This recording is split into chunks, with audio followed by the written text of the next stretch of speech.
le Seigneur vous bénisse. Amen. Moi aussi, je vous salue dans le nom de notre Seigneur Jésus-Christ. J'espère que nous sommes dans la joie d'être venus dans la maison du Seigneur ce soir. Qu'il vente, qu'il neige, nous venons toujours dans la maison de Dieu pour le servir, pour le louer, le glorifier et l'adorer.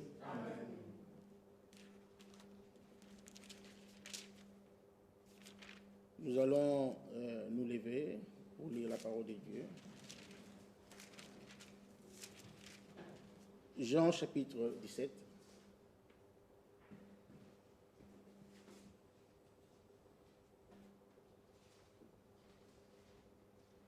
Jean 17, à partir du verset 11. Je ne suis plus dans le monde, et ils sont dans le monde, et je vais à toi. Père Saint, garde-les en ton nom que tu m'as donné, afin qu'ils soient un comme nous. Lorsque j'étais avec eux dans le monde, je les gardais en ton nom.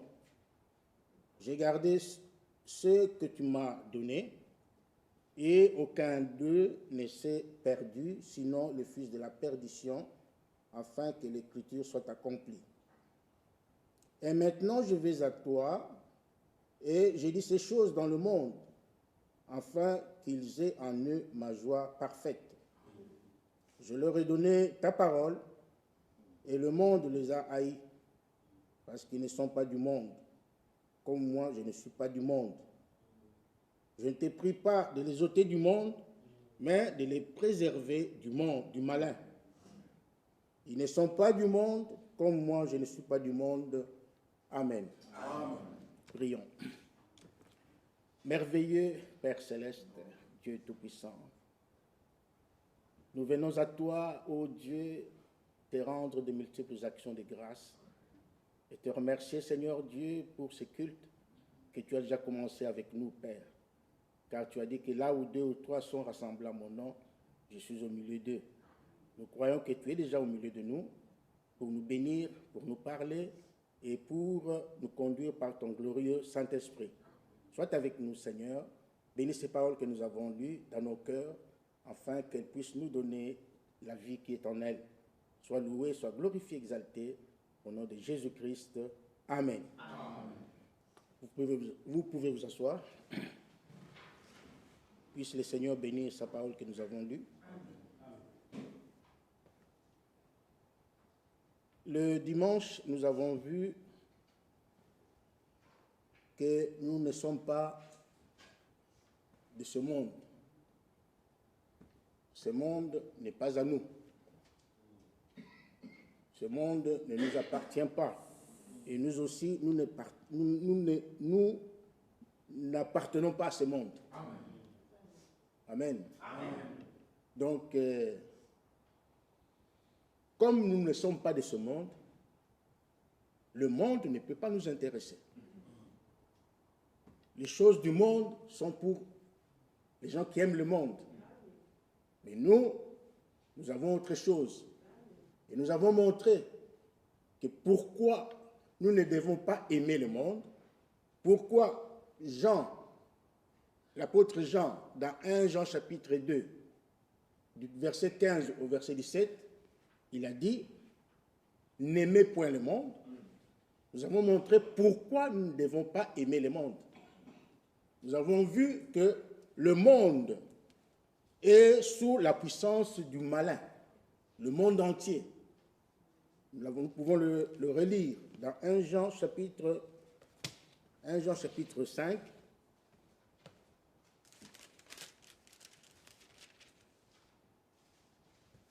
1 Jean chapitre 5, au verset 19, il dit, « Nous savons que nous sommes des dieux. » D'abord, la Bible dit, « Nous sommes des dieux. » C'est-à-dire que nous sommes nés des dieux.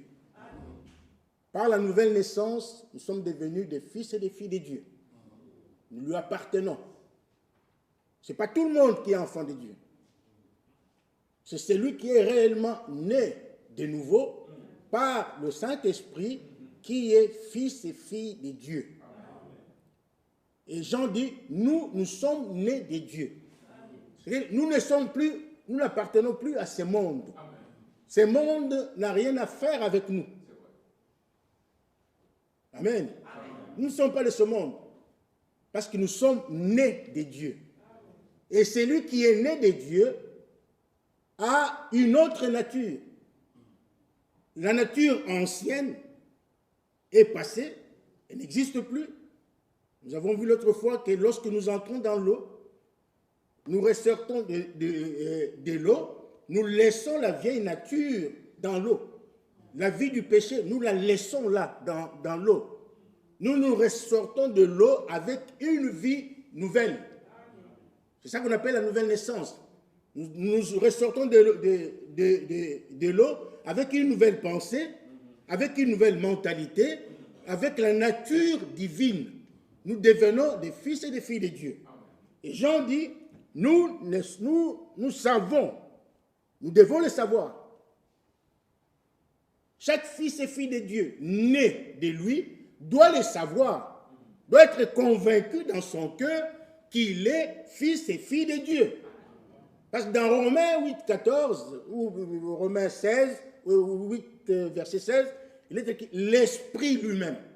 C'est-à-dire l'Esprit de Dieu témoigne à notre esprit que nous sommes enfants de Dieu.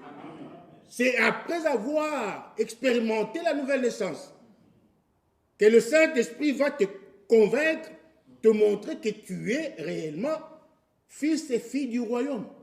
Alléluia. Et si nous sommes nés de Dieu, nous devons aussi savoir que le monde entier est sous la puissance du malin. C'est-à-dire, le monde est sous la puissance du diable. Le monde est dirigé par le diable. C'est pourquoi Jean dit, n'aimez point le monde, ni les choses qui sont dans le monde. Parce que c'est lui qui aime encore le monde et les choses qui sont dans le monde, cela veut dire que l'amour du Père, l'amour de Dieu n'est pas dans son cœur. En d'autres termes, il devient ennemi de Dieu. Jacques 4, 4 nous le dit. Adultère que vous êtes. Si quelqu'un aime encore le monde, il s'est fait ennemi de Dieu lui-même. C'est clair. Oh, celui qui est né de nouveau n'aura pas l'amour du monde en lui. Tout a été enlevé. Dieu a tout enlevé. Par sa parole, il l'a sanctifié, il l'a nettoyé, il a enlevé l'amour du monde, l'envie du monde, toutes ces choses sont parties. Parce qu'il est né de nouveau. Alléluia. Amen. Donc c'est comme ça que nous devons comprendre ces choses. Donc si le monde est conduit par le diable, les gens du monde aussi sont automatiquement conduits aussi par le diable. Parce que le Saint-Esprit, lui, il conduit uniquement les enfants de Dieu. Romains 8. Romains chapitre 8.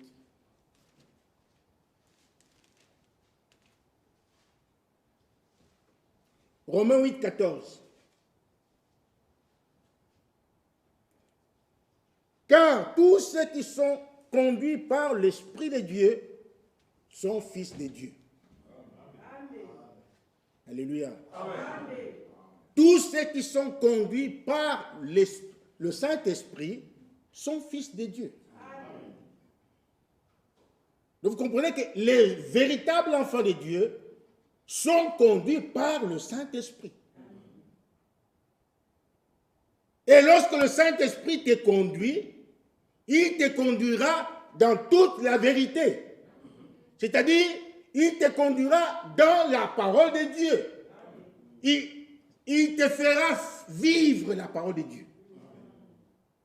Tout ce que tu feras, tu dois faire dans ta vie, doit être conforme à la parole de Dieu. Tout. C'est ça un enfant de Dieu. C'est ça être conduit par le Saint-Esprit. Si réellement c'est le Saint-Esprit qui te conduit, tout ce que tu feras dans ta vie doit être conforme aux Saintes Écritures. Parce que le Saint-Esprit ne peut pas te conduire dans la discothèque, dans une discothèque par exemple. Non. Le Saint-Esprit ne peut pas te conduire n'importe où il y a de la saleté. Parce que l'Esprit de Dieu est saint. Et comme il est saint, il va aussi habiter dans un cœur saint. Et s'il habite dans un cœur saint, donc cela veut dire qu'il te conduira de sainteté en sainteté. Amen. Alléluia. Amen. Et Paul dit, recherchez la paix avec tous et la sanctification, sans laquelle personne ne verra le Seigneur. Donc si toi, tu n'es pas conduit par le Saint-Esprit, donc cela veut dire que tu n'es pas conduit dans la sanctification. Parce que le Saint-Esprit conduit uniquement dans la sanctification. Comme il conduit selon la parole de Dieu, Jésus dit dans Jean 17, Père, sanctifie-les par ta vérité, ta parole est la vérité. Amen. Donc c'est la parole de Dieu qui nous sanctifie. Amen. C'est la parole de Dieu qui nous purifie. Matthieu 5 dit, heureux le cœur pur, car ils verront Dieu. Donc un cœur purifié, sanctifié, lavé par la parole de Dieu. Donc la parole de Dieu vient en toi et elle enlève toutes les ordures. Amen. Toute la mondanité doit sortir. Et Paul, toujours dans Romains 8, il dit ceci, lisons au verset 5. Il dit, ceux, en effet, qui vivent selon la chair, s'affectionnent aux choses de la chair. C'est normal. Parce qu'il fait des choses qui vont,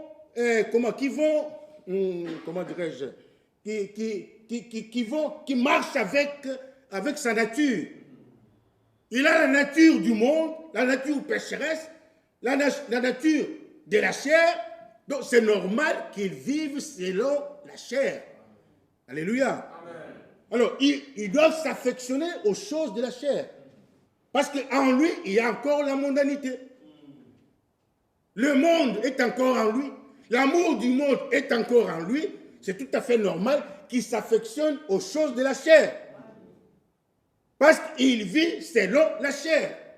Mais le verset continue, il dit, tandis que ceux qui vivent selon l'esprit s'affectionne aux choses de l'esprit. Ah! Galate le dit. Mettons un doigt ici. Allons d'abord, lisons Galate, qu'est-ce qu'il dit? Lisons dans Galate chapitre 5. Il dit ceci. Galate chapitre 5, verset 16, il dit, j'ai dit donc, marchez selon l'esprit. Vous verrez dans vos Bibles, l'esprit est écrit le est en majuscule. Cela veut dire qu'il s'agit du Saint-Esprit. Ce n'est pas l'esprit de l'homme. Ici, il s'agit de l'esprit du Dieu vivant. Alors il dit, j'ai dit donc, marchez selon l'esprit et vous n'accomplirez pas les désirs de la chair. Amen. Romains 8, 14 dit, tous ceux qui sont conduits par le Saint-Esprit sont fils de Dieu. Et il dit, ici, il dit que si vous marchez selon l'Esprit, vous vous laissez conduire par le Saint-Esprit, vous n'accomplirez pas les désirs de la chair. Amen.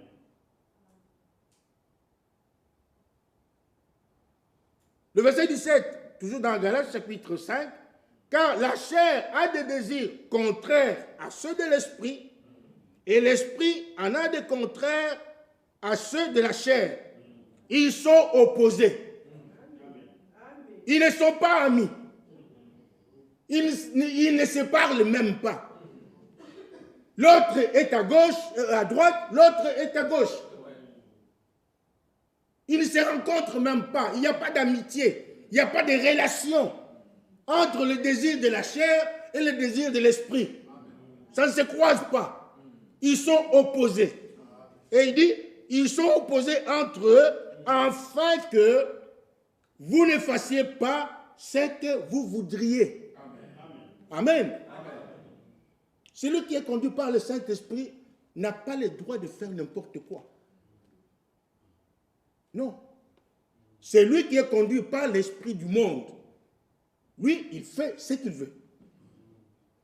Il fait ce qu'il veut. Il a le langage vulgaire qu'on dit dans le monde, je m'en fous. Il fait ce qu'il veut. Mais celui qui est conduit par le Saint-Esprit a des limites. Amen. Alléluia. Amen. Il reste dans la parcelle de la parole de Dieu. Amen. Dans la parole, il ne sort pas. Amen.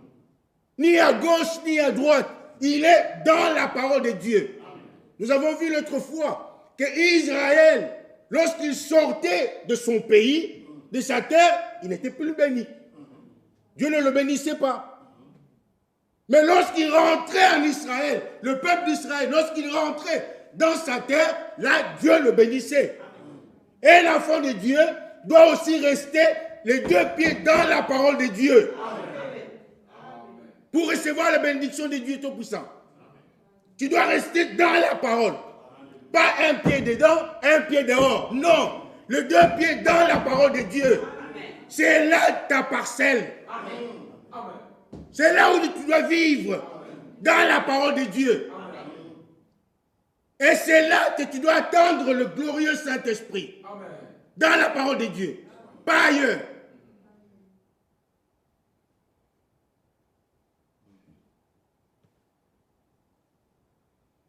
Revenons dans Romains chapitre 8. Nous avons lu le verset 5. Là, le verset 6 dit ceci. L'affection de la chair. C'est lui qui aime la chair.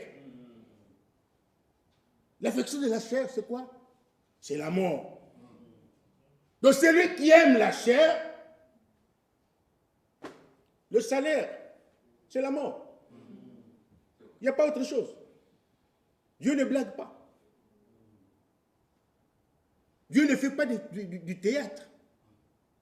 Dieu n'est pas un comédien. Quand il dit une chose, elle arrive. Quand elle l'ordonne, elle existe. Il est le Dieu de sa parole. Il a dit à Jérémie, je veille sur ma parole pour l'exécuter. Et il dit, l'affection de la chair, le salaire, c'est la mort. L'affection de la chair, c'est le péché. Donc celui qui aime encore le monde, il va se retrouver là avec le diable, dans l'enfer. Et pourtant, il est écrit que l'enfer a été créé pour le diable et ses anges. Dieu n'a pas créé l'enfer pour l'homme. Vous me suivez? Dieu n'a pas créé l'enfer pour y envoyer un homme. Dieu a créé l'homme pour qu'il ait la vie éternelle. Pour qu'il ait sa nature. Pour qu'il ait sa vie. Mais là, c'est l'homme lui-même qui veut aller en enfer. C'est l'homme lui-même qui veut aller en enfer. Qui décide d'aller en enfer. Moi, je veux aller en enfer.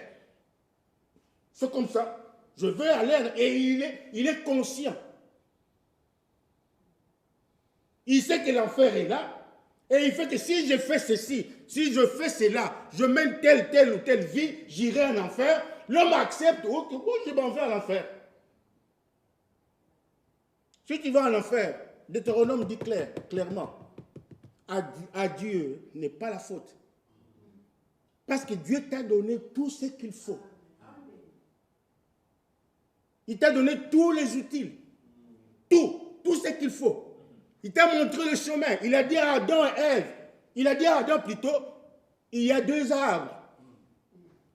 Fais un choix. Si tu manges ça, tu vas mourir. Mais si tu continues à manger cet arbre, tu auras la vie en abondance.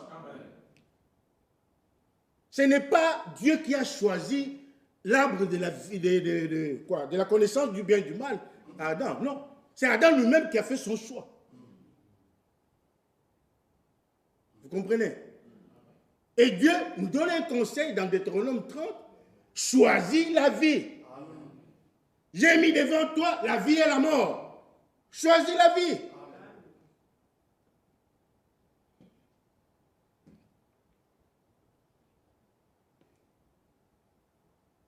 Donc, l'affection de la chair, au verset 6, c'est la mort. Tandis que l'affection de l'esprit, c'est la vie et la paix. Amen. Alléluia. Amen. Celui qui aime, qui est conduit par le Saint-Esprit, doit aimer les choses spirituelles. Il doit aimer les choses du royaume de Dieu. Pourquoi? Parce qu'il est né de nouveau. Jésus a dit à Nicodème, si tu nais de nouveau, tu verras alors, si quelqu'un ne naît pas d'eau et d'esprit, si quelqu'un ne naît pas de nouveau, il ne peut voir le royaume de Dieu. Nous avons suffisamment montré que voir là signifie comprendre. Alors celui qui est né de nouveau est censé comprendre les choses du royaume. Et si quelqu'un a compris les choses du royaume, il ne vivra pas selon le monde. Il va vivre selon le désir de l'esprit. Parce que le commandement vient de là. Il est conduit par le Saint-Esprit. Et le Saint-Esprit vient du ciel pour le conduire. Et il le conduira dans les choses qui concernent le royaume de Dieu. Colossiens 3 dit, celui qui est né d'en haut s'affectionne aux choses d'en haut, pas aux choses de la terre.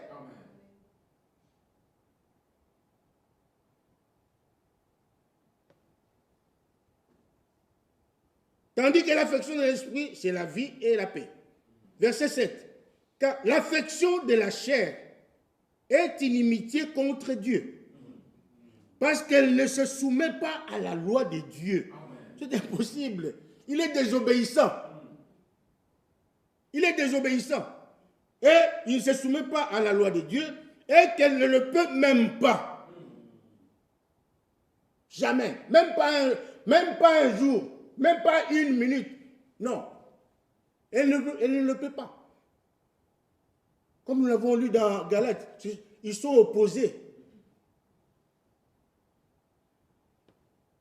Le verset 8 dit, « Or, ceux qui vivent selon la chair ne sauraient plaire à Dieu. » Donc si tu veux plaire, faire plaisir à Dieu, tu dois vivre selon l'esprit. Si tu veux plaire à Dieu, tu dois vivre selon l'esprit. Celui qui vit selon la chair ne peut pas plaire à Dieu. Impossible. Il y a inimitié entre lui et Dieu. Il est ennemi de Dieu. Parce qu'il ne fait pas la volonté de Dieu. Il ne marche pas selon la volonté de Dieu.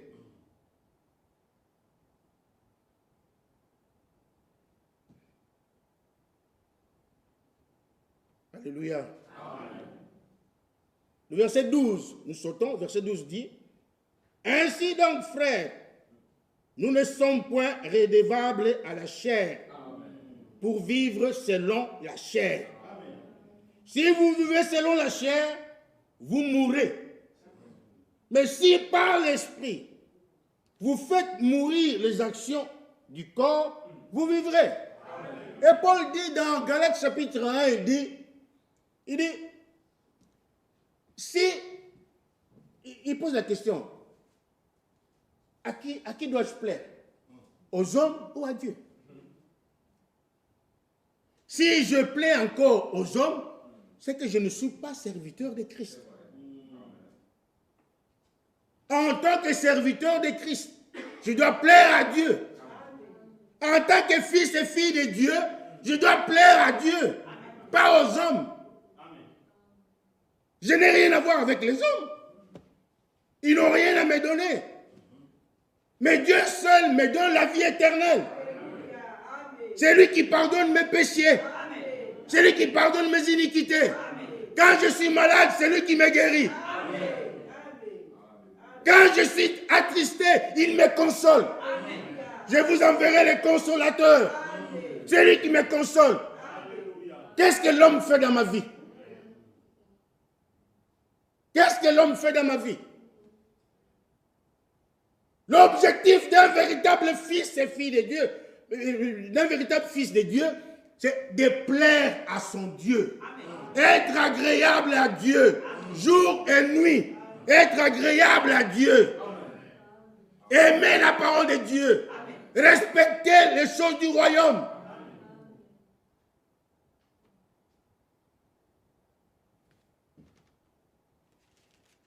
Lisons Luc chapitre 4. Et chapitre 8 plutôt. Nous l'avons lu dimanche.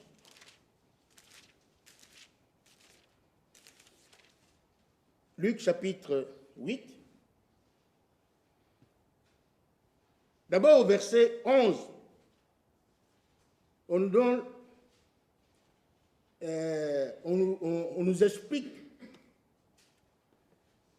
ce qu'est la sémence. C'est quoi la sémence? Il dit, la sémence, c'est la parole de Dieu. La parole de Dieu est la sémence. Exactement comme le maïs, comme les grains d'arachide. Lorsque vous les mettez dans la terre, quelque temps après, elle doit produire. Alléluia. Vous mettez le maïs, il produira le maïs. Vous plantez les arachides, vous récolterez les arachides. Pas autre chose. Et si vous laissez Dieu planter sa parole en vous, cette parole produira la vie de Dieu en vous. La parole est une sémence. Elle est la sémence royale. Le verset 14 plutôt, il dit, ce qui est tombé parmi les épines, ce sont ceux qui, ayant entendu la parole, s'en vont et la laissent étouffer par les soucis. Les soucis du monde. Ça étouffe la parole de Dieu. Les soucis. Un enfant de Dieu ne peut pas avoir des soucis. Amen. Non. Dites amen à ça quand même. Amen. Un enfant de Dieu ne peut pas avoir des soucis. Philippiens 4 nous dit, en toute chose, donc ne vous inquiétez de rien, n'ayez pas de soucis, mais en toute chose, faites connaître vos besoins à Dieu par des prières, des supplications, avec action de grâce. Et la paix de Dieu, qui surpasse toute intelligence, gardera vos cœurs et vos pensées en Jésus-Christ. Quels que soient les problèmes que vous avez, il n'y a pas un problème insoluble devant Dieu. Aucun problème. Et dans Matthieu chapitre, je crois 5 ou 4, je me rappelle, Jésus dit, qui parmi vous, qui par ses soucis peut ajouter une coudée à la durée de sa vie? La réponse est non, personne.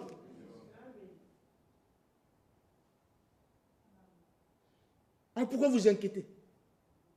Pourquoi vous avez des soucis?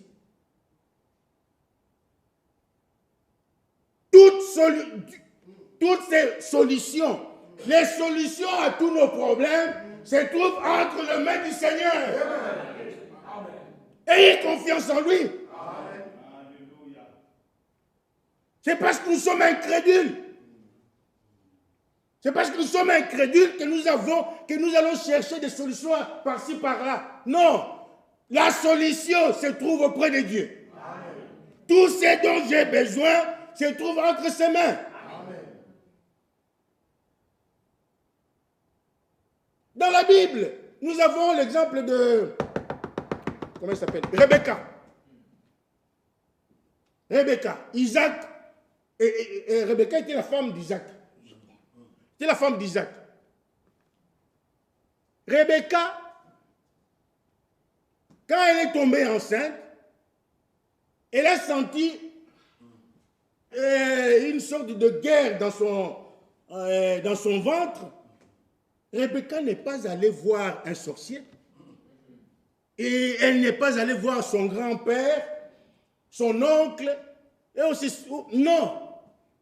La Bible dit, Rebecca a consulté l'Éternel. Et elle a consulté l'Éternel. Cela veut dire que Rebecca s'est mise à genoux, elle a commencé à pleurer devant Dieu, et Dieu lui a donné la solution.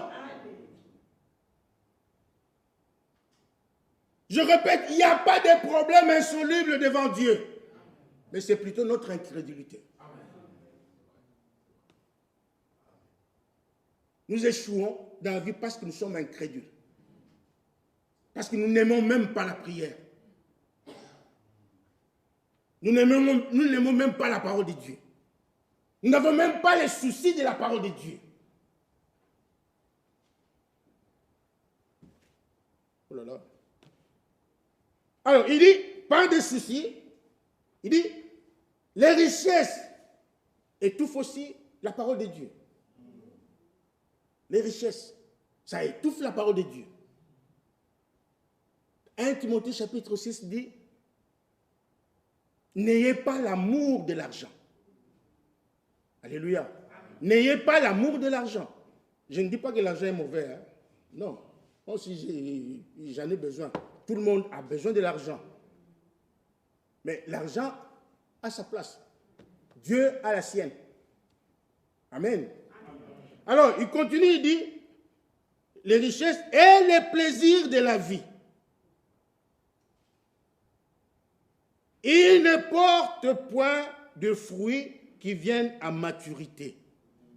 Quand vous avez toutes ces choses-là en vous, les plaisirs de la vie, les soucis du monde et toutes ces choses-là, cela étouffe la parole de Dieu et vous ne... Donc, si vous êtes donc, un arbre qui commence à donner des bourgeons, hein, qui commence à bourgeonner, un arbre qui a la vie en lui, il bourgeonne et puis ça continue et puis vous avez le fruit. Et le fruit doit arriver à maturité et vous mangez le fruit. Amen. Mais un arbre qui n'a pas assez de vie, qui n'a pas de bonnes racines en lui,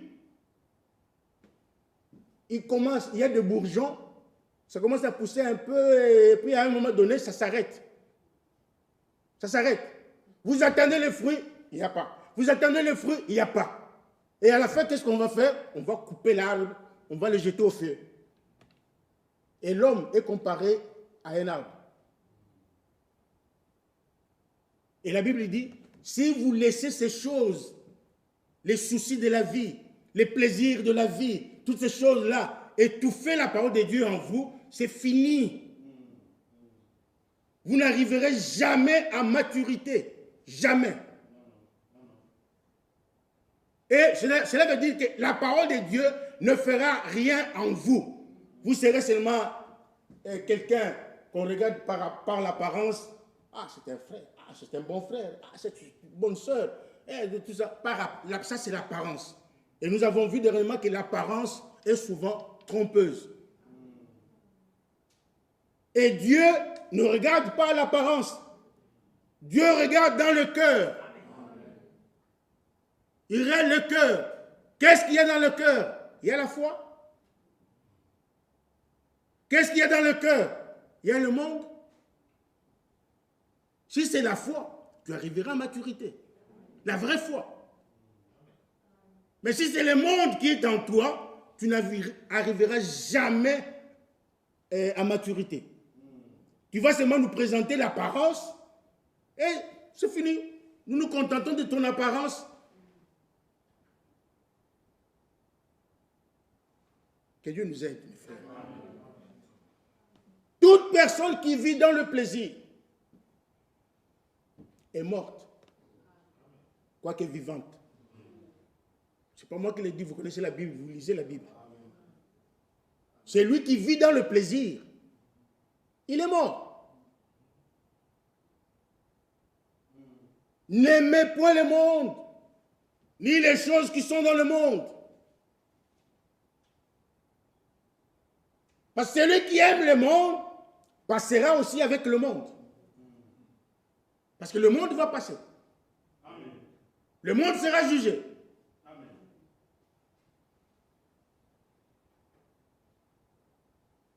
Et si tu veux aller en enfer avec le monde, ça c'est ton problème à toi. Aujourd'hui, Dieu nous donne encore l'occasion de faire un choix. Nous devons chacun faire un choix. Amen. Nous devons chacun décider la voie qu'il faut suivre. C'est aujourd'hui. Demain, ça sera trop tard. Demain appartient à Dieu. Mais aujourd'hui, t'appartient. C'est aujourd'hui que tu dois faire prendre la décision ou de servir Dieu ou de servir le monde. Amen. Alléluia. Amen. Souvenez-vous, Akab a dit, ou plutôt Élie a dit à Akab, au peuple, je pense, de quel côté, c'est quoi encore? De quel côté clochez-vous? Vous êtes du côté de l'Éternel ou vous êtes du côté de Baal? Il faut faire un choix. Chacun doit faire son choix. Comme nous faisons le choix dans la vie, nous choisissons notre école, nous choisissons notre travail, nous choisissons notre femme, nous choisissons. C'est la même chose aussi. Ce soir, il faut faire le choix entre le ciel et le monde. Et Dieu n'oblige personne. Dieu n'est pas un dictateur. Dieu n'est pas un dictateur. Il donne à chacun l'occasion de faire son choix. Et il faut faire le bon choix. Le bon choix.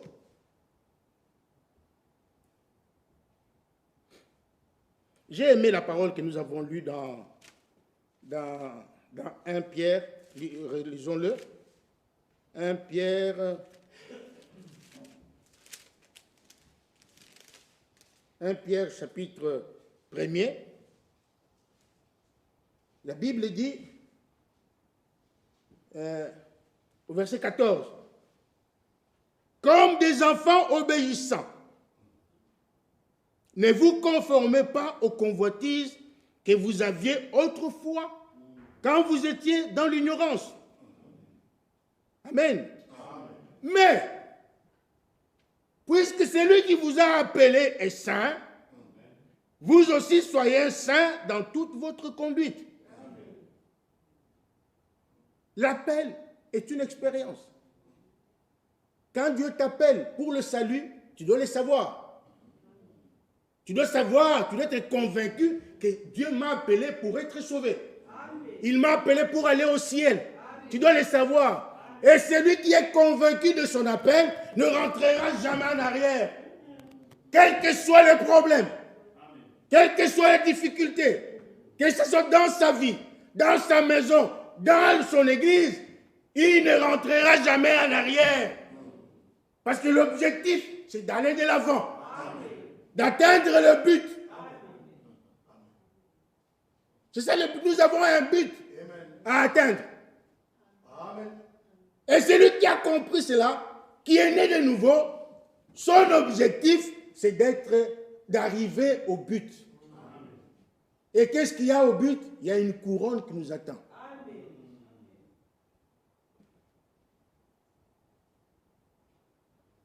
Mais puisque celui qui vous a appelé est saint, vous aussi soyez saints dans toute votre conduite.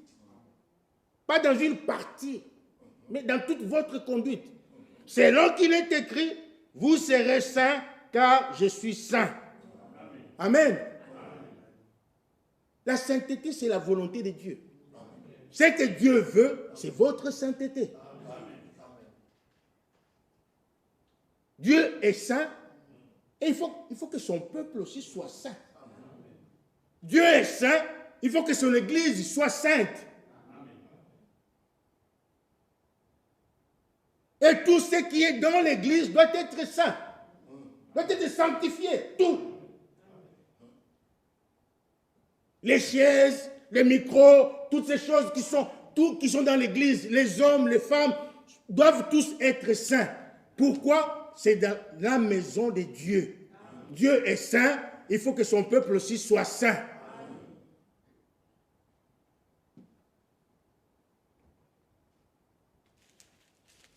1 Pierre, chapitre 2. La Bible dit, au verset 9, « Vous, au contraire, vous êtes une race élue, un sacerdoce royal. » Les enfants de Dieu aujourd'hui oublient souvent leur identité. Nous oublions souvent, à cause du monde et les choses qui sont dans le monde, nous oublions notre identité. Chacun de nous a une carte d'identité. Hein? Quand il se retrouve devant la police, on demande où est votre carte d'identité. Nous présentons la carte d'identité. Le policier regarde, il dit, ah ok, passez. N'est-ce pas? N'est-ce pas? Un chrétien a aussi une identité. Il est chrétien. À Antioche, on a pointé le doigt sur un groupe de gens. Ils avaient vu comment Jésus se comportait, comment Jésus avait vécu sur la terre, dans ce monde. Jésus dit, je suis du monde, je ne suis pas du monde. Je suis dans le monde, maintenant je ne suis plus du monde. Et aussi, ils ne sont pas du monde. On a vu comment Jésus avait vécu sur la terre. On a pointé un groupe de gens. Voici les chrétiens. Ces gens-là sont des chrétiens. Pourquoi? Parce qu'ils s'étaient identifiés à Jésus. Vos amens sont faibles. Ils s'étaient identifiés à Jésus. On a vu la vie de Jésus en eux. On a vu le comportement qui était en Jésus-Christ dans ces gens-là. Alors on les a appelés chrétiens. Chrétien veut dire être comme Christ. Ressembler à Christ. Frère Branham, écoutez ce que Frère Branham nous dit ici. Je commence d'abord par lire ce que nous avions lu le vendredi pour rafraîchir notre mémoire. Écoutez bien, dans Paul, prisonnier de Christ. Frère Branham dit ceci à la page 6. Comme je viens de l'exprimer, votre vie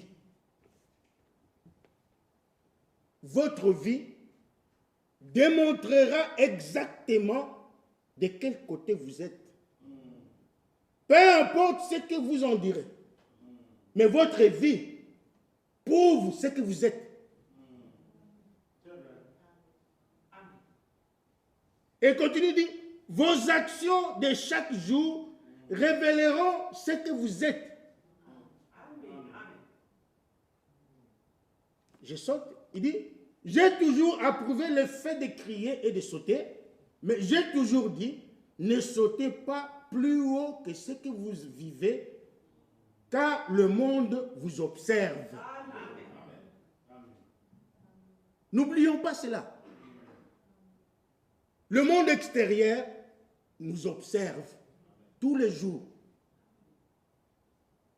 C'est pourquoi nous devons nous examiner, contrôler notre vie, notre comportement, nos paroles, tout ce que nous faisons, nous devons les contrôler. Parce que nous devons être sûrs là où nous mettons le pas. Il faut que lorsque je mets mon pas, que mon pas tombe sur le pas de Christ. Parce que Jésus nous a laissé les traces. Et nous devons marcher sur les traces de Jésus. Là où Jésus a mis son pied, c'est là où je mets le mien. Le monde nous observe tous les jours. Écoutez. Il dit, vous devez sauter à la hauteur exacte à laquelle vous vivez, car vous êtes observés. Quand les gens ne veulent pas aller à l'église, 3 points de suspension, il continue. Il y en a beaucoup qui ne veulent tout simplement pas y aller. Parmi eux, il y a des gens sincères dans le monde. Il y a des gens sincères.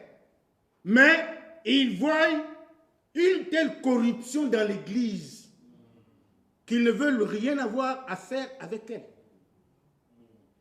Il y a des gens qui ne veulent pas venir à l'Église. Les gens du monde, ils ne veulent pas venir à l'Église parce qu'ils voient, ils voient des bêtises dans l'Église. Ils voient des bêtises, la corruption dans l'Église. Mais comment voulez-vous qu'ils viennent? Ils viendraient faire quoi? Quel exemple vous lui donnez? Il ne viendra pas. Il continue, vraiment continue, il dit, souvent, nous ne pouvons que leur donner raison. C'est le prophète qui dit, ils ont raison ces gens-là. On ne peut guère les blâmer quand on voit comment se conduisent ces gens qui se disent chrétiens. Amen. La plus grande pierre d'achoppement placée devant le monde, ce sont les hommes et les femmes qui se prétendent chrétiens et qui vivent autrement que ce qu'ils proclament. C'est l'exacte vérité.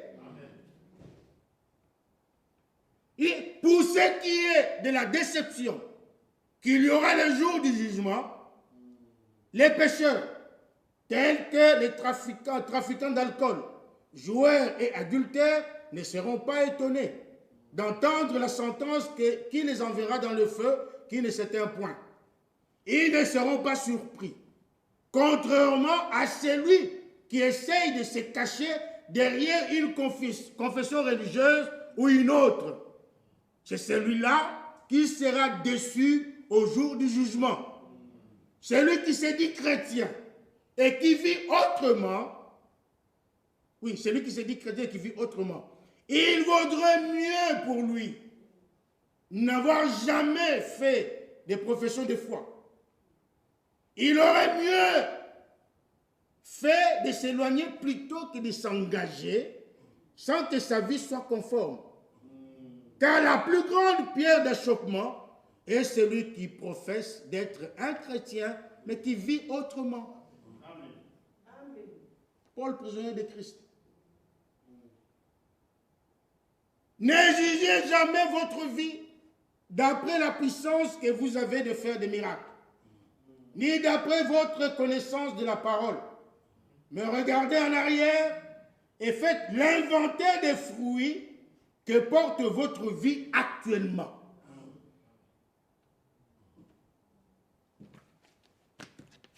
Discernez le corps du Seigneur. Je suis à la page 5. Écoutez ce que le prophète dit. Il dit, il fait allusion, il parle du repas de la Sainte Seine, du repas du Seigneur. Il dit, ces chrétiens prenaient le repas du Seigneur, mais ne vivaient pas la vie chrétienne. Est-ce que vous me suivez? Amen. Ces chrétiens ne prenaient pas, prenaient le repas du Seigneur, mais ne vivaient pas la vie chrétienne. C'est ce que nous avons toujours vu. Ça a toujours été comme ça. Maintenant, écoutez. Il dit, être chrétien est une expérience et une manière de vivre. Amen. Être chrétien est une expérience et une manière de vivre. Amen. Ça veut dire qu'être chrétien, on est chrétien, on devient chrétien lorsqu'on est de nouveau. Quand on a fait l'expérience de la nouvelle naissance, alors là, nous devenons chrétiens. Pas lorsque tu as reçu le baptême du Saint-Esprit. Non, à la nouvelle naissance, tu es chrétien. Tu deviens chrétien. Et par conséquent, ta façon de vivre doit aussi changer. Vous voyez? Et il continue, il dit, et ces chrétiens vivaient n'importe comment, donnant un piteux exemple de leur foi. En tout cas, je vous demande de m'accorder au moins 10 minutes.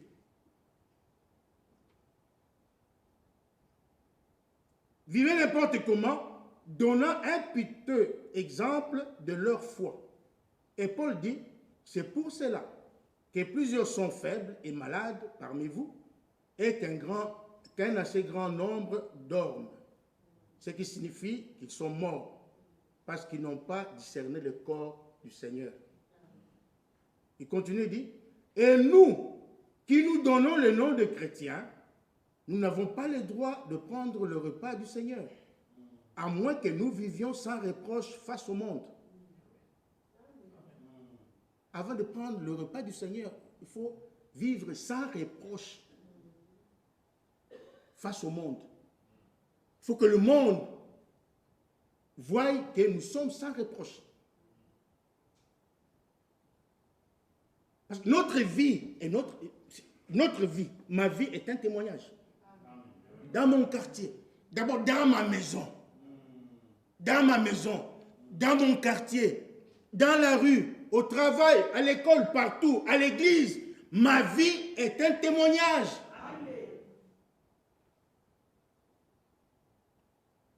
Il dit, à moins que nous vivions sans reproche face au monde, nous n'en avons pas le droit. Le repas du Seigneur est pour ceux qui vivent selon la justice, étant des chrétiens exemplaires. La pire chose qu'il puisse y avoir au monde est quelqu'un qui essaye d'imiter quelque chose frauduleusement. Et il y en a beaucoup trop dans le monde actuel.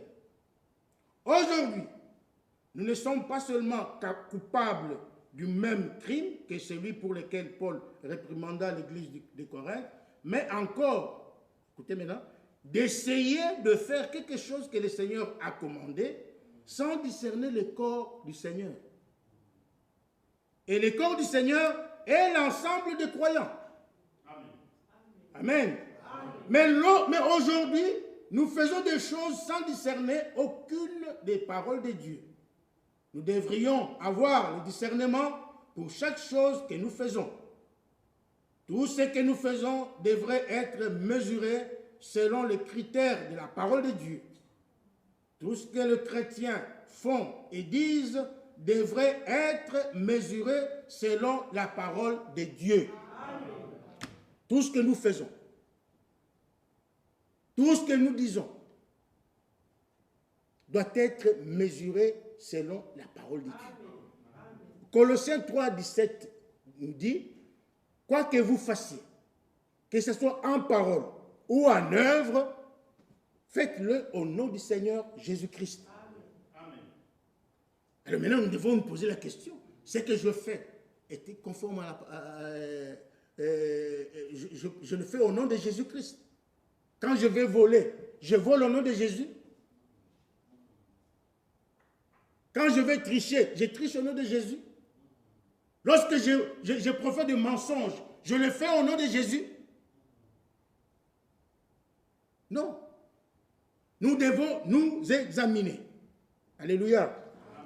Bon, pour finir, permettez-moi de lire deux passages de la Bible et nous nous arrêtons là. Romains chapitre 12, ce sont des passages que vous connaissez.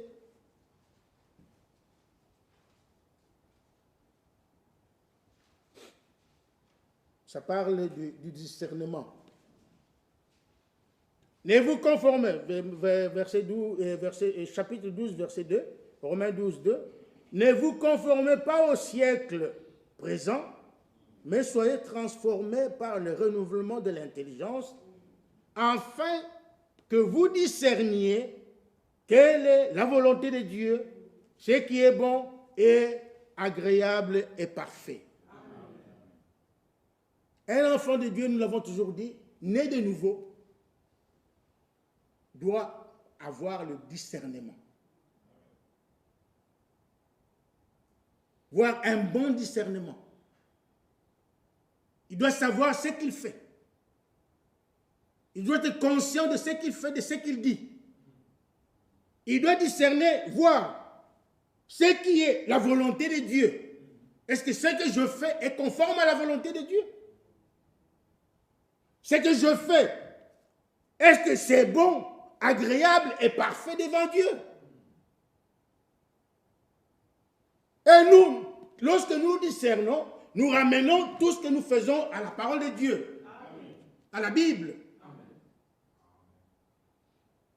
Un dernier passage, Philippiens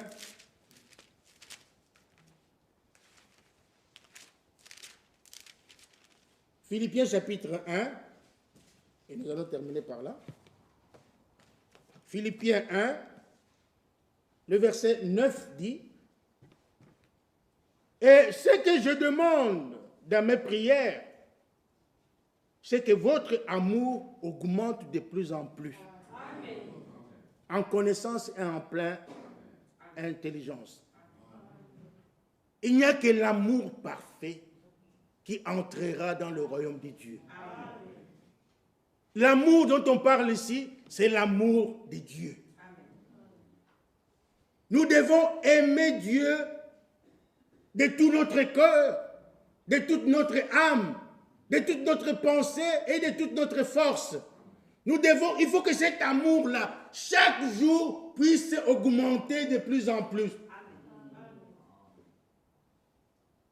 Nous devons expérimenter l'amour divin.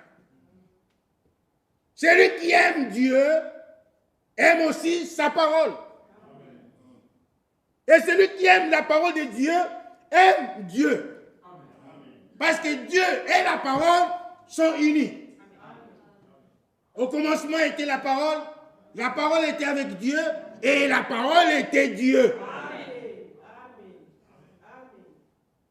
Et si vous aimez Dieu, vous ne pouvez pas nous faire du mal.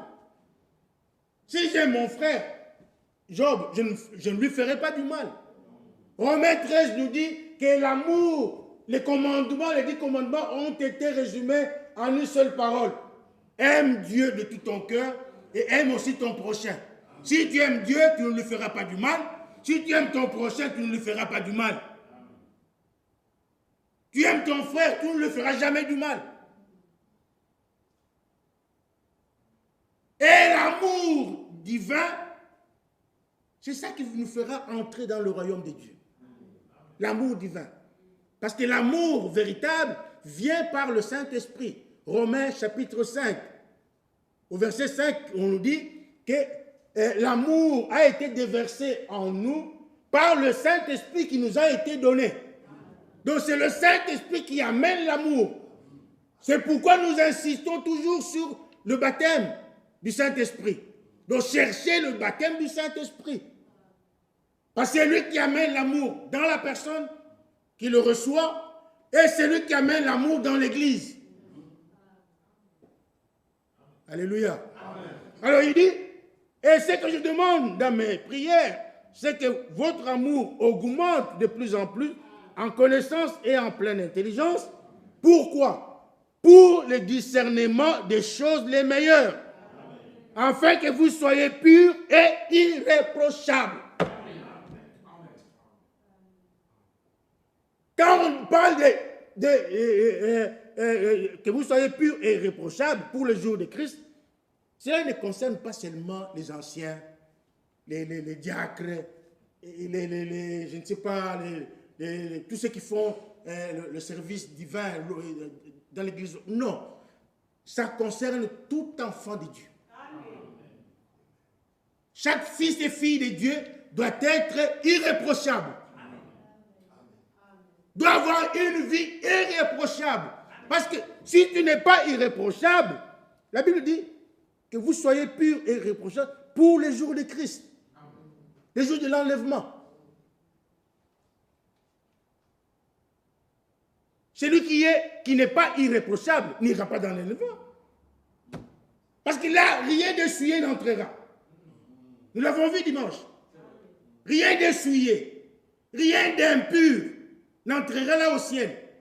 Ce qui va entrer au ciel, c'est ce qui est pur, irréprochable, net, clair, sanctifié, lavé, purifié. Nous devons être plus blancs que la neige. Nous le chantons. Blanc, plus blanc que la neige. Nous devons, cela doit être notre vie. Nous devons l'expérimenter. être pur et irréprochable, rempli du fruit de justice, verset 11, qui est par Jésus-Christ à la gloire et à la louange de Dieu. Alléluia. Soyons des véritables fils et filles de Dieu. Jésus-Christ revient bientôt. Ayons la crainte de Dieu. Craignons Dieu. Craignons Dieu. La Bible dit que la crainte de Dieu est le commencement de la sagesse. Et celui qui n'a pas la crainte de Dieu en lui, l'Écriture qui dit que l'ange de l'Éternel tend pour tout de ceux qui le craignent et ne s'accomplira jamais dans sa vie. Donc tu seras exposé devant le diable. Le diable fera n'importe quoi dans ta vie parce qu'il n'y a personne qui te protège. Pour que Dieu te protège, tu dois le craindre d'abord. D'abord la crainte. Et nous devons travailler à notre salut, comme le dit la Bible, avec crainte et tremblement. Craignons Dieu, mes frères et sœurs. Respectons Dieu. Aimons Dieu. Amen. Lèvons-nous.